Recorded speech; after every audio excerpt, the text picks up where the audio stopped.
1964ஆம் ஆண்டு இந்தி ஆட்சி மொழி சட்ட நகல் எரிப்பு போராட்டம்.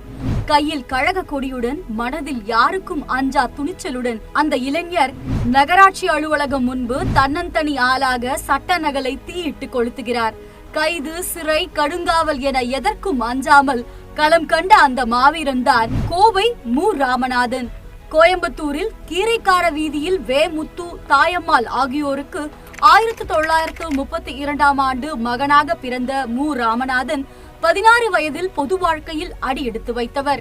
1949ஆம் ஆண்டில் கழகத்தின் உறுப்பினராகி படிப்படியாக கட்சியின் பல பொறுப்புகளை ஏற்றுக்கொண்ட கோவை மூரா பேசுகிறார் என்றால் அந்த மேடை நகைச்சுவையாலும் நாத்திக கருத்துகளாலும் நிரம்பும். மூராவின் பேச்சுக்களையை வெகுவாக ரசித்தவர் தலைவர் கலைஞர். இதனால் திராவிட இயக்கத்தின் வாரியார் எனவும் போற்றப்பட்டார். மும்முனை போராட்டம், விலைவாசி உயர்வு போராட்டம், போழிப்போர் போராட்டம், மிசா போராட்டம் என 27 முறை சிறை சென்று பல சோதனைகளை கடந்து கழகத்தை கட்டிக்காத்த கொங்கு மண்டலத்தின் அடையாளமான மு. ராமநாதன் மொழி போராட்டத்தில் சிறையில் இருந்து விடுதலையான போது பேரறிஞர் அண்ணா ஆற தழுவி வரவேற்றார். அதுபோலவே தன் தம்பி சிறையில் இருக்கிறான் என 3 முறை நேரில் சிறை சென்று பார்த்தார் தலைவர் கலைஞர்.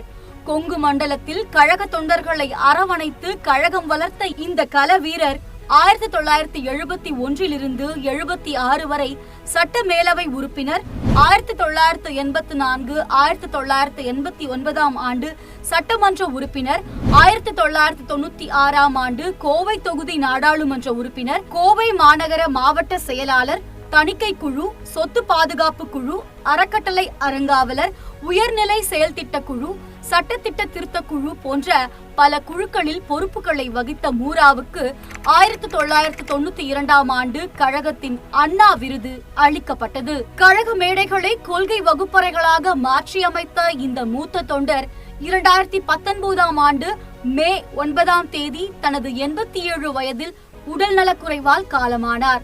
கழகத்தின் கொடி அரை கம்பத்தில் பறந்தது. நிகழ்ச்சிகள் அனைத்தும் ரத்து செய்யப்பட்டு அவரது உழைப்புக்கு கழகம் மரியாதை செய்து வழி அனுப்பியது. துயரம் எனும் மகா சமுத்திரத்தில் திசை காண முடியாமல் மூழ்கியிருக்கிறேன் என இரங்கல் தெரிவித்தார் கழக தலைவர். 70 ஆண்டு காலம் கழகமே தனது உடலும் உயிரும் என இயங்கிய முன்னோடி கோவை மு. ராமநாதனின் பெயர் கழகத்தின் இரத்த நாளங்களில் ஒன்றாக என்றும் நிலைத்திருக்கும்.